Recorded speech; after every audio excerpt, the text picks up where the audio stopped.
تو مسلمان کو چاہیے نا خیال کرے. ایک یہودی نے لکھا تھا, اس نے کہا تھا جس دن مسلمانوں کی تعداد فجر کی نماز میں اتنی ہو گئی جس دن جتنی جمعے میں ہوتی ہے, اس دن نہ کوئی یہودی سازش کرے گا نہ کوئی عیسائی تلوار نکالے گا. شرط یہ ہے کہ یہ اسی طرح فجر پڑھنے آئیں جس طرح جمعہ پڑھنے آتے ہیں.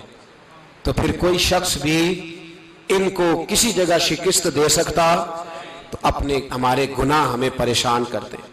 یہ جتنی آزمائشیں ہیں ان کے پس منظر میں گناہ ہیں. ہماری زندگی کے اندر جتنی تکلیفیں, ہماری پریشانیوں کا سبب ہم خود ہیں. بہت ساری جگہوں پہ ہم غلطی کرتے ہیں, اس کی ہمیں سزا ملتی, غلطی کی سزا.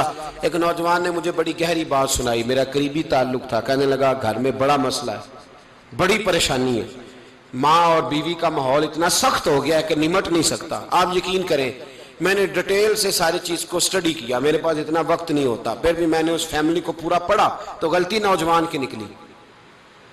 نہ اس پہ اماں اعتبار کرتی ہے نہ بیوی اعتبار کرتی ہے. اس نے جھوٹ بول بول کے اس طرح کی ماحول پیدا کر دیا ہے کہ کوئی اس پر اعتماد کرنے کو تیار ہے. اگر آپ ناراض نہ ہو تو ایک بات کروں, پتہ ہے گھر میں ماحول کب خراب ہوتا ہے؟ باہر والے ہماری تقریر سنتے ہیں, گھر والے ہمارا عمل دیکھتے ہیں. جب وہ دیکھتے ہیں نا کہ یہ کس طرح کا شخص ہے, اس کے رویے, اس کا کردار, اس کا لب و لہجہ کتنا برا ہے اور یہ کردار کا کتنا کمزور ہے. اعلیٰ حضرت فرمایا کرتے تھے نیک وہ ہوتا ہے جس کی تنہائی صاف ستھری ہوتی ہے. اس لیے ماحول بگڑ جاتا ہے. یہ جو ہم کہتے ہیں نا میرے سجن بڑے بنتے ہیں پھر ٹوٹ جاتے ہیں, کچھ لوگ ایسے ہوتے ہیں جو ان کے پاس جاتا ہے انہی کا ہو جاتا ہے, وہ کہیں اور کے قابل کیوں بھلا؟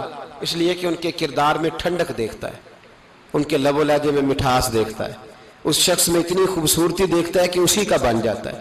حضرت ابراہیم بن ادم کے پاس ایک نوجوان آیا, کہنے لگا میں گناہ کرنا چاہتا ہوں. فرمانے لگا بالکل کر, اللہ کا دیا ہوا رزق کھانا چھوڑ دے اور گناہ کر. کہنے لگا یہ نہیں ہو سکتا. فرمانے لگے چل پھر اس طرح کر, رب کی زمین پہ نہ رہ, کسی اور کی زمین پہ چلا جا. کہنے لگا یہ بھی نہیں ہو سکتا. فرمانے لگے چل اللہ کی چھت سے نکل جا. کہنے لگا یہ بھی نہیں ہو سکتا. تو آپ رو پڑے.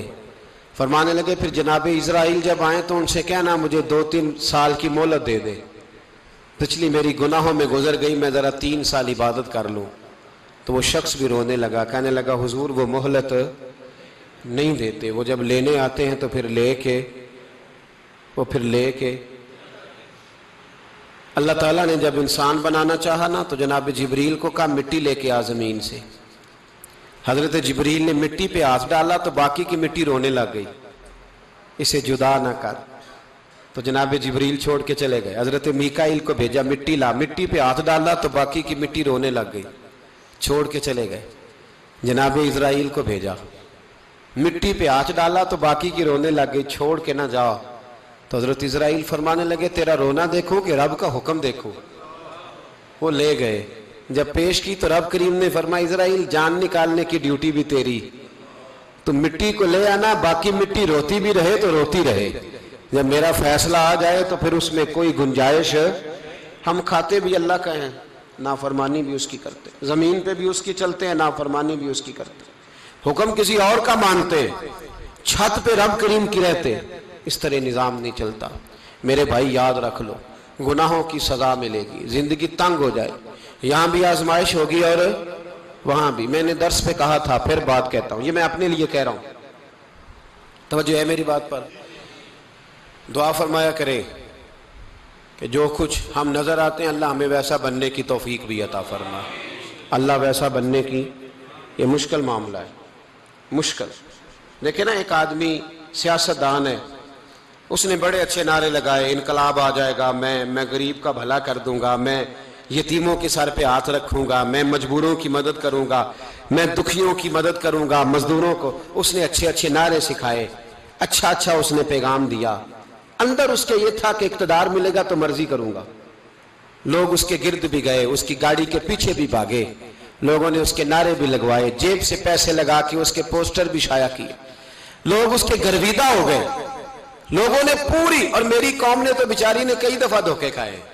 جس نے نعرہ لگایا غریب اسی کے پیچھے مسیحا بن کے چل پڑا. آج دھوکہ دے لیا, لوگوں کو پیچھے لگا لیا. یہ بتاؤ اگر راز کھل جائے, اگر راز کھل جائے کہ یہ دھوکہ دے رہا ہے، یہ فریب کر رہا ہے، تو لوگ اس کا کیا حال کریں گے؟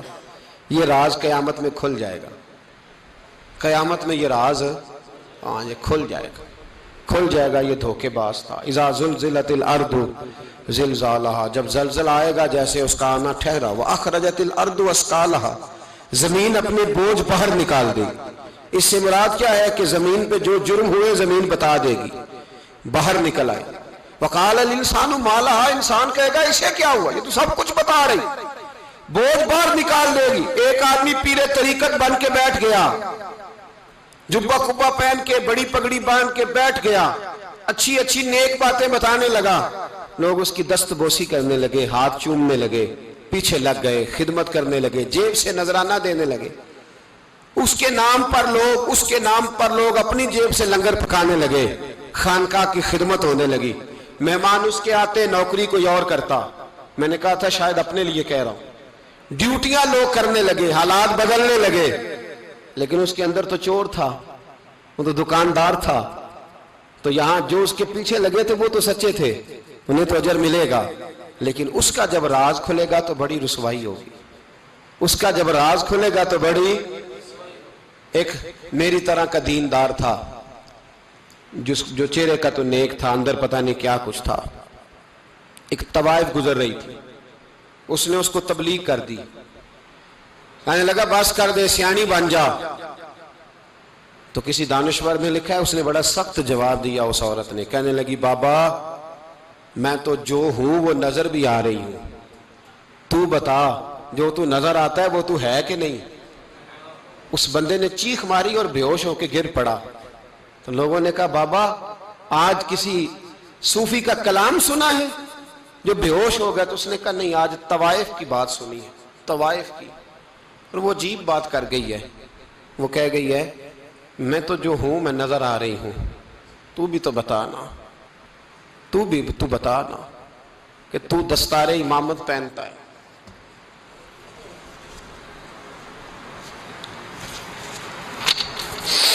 تو بتا تو جو کہلاتا ہے تو وہ ہے کہ نہیں؟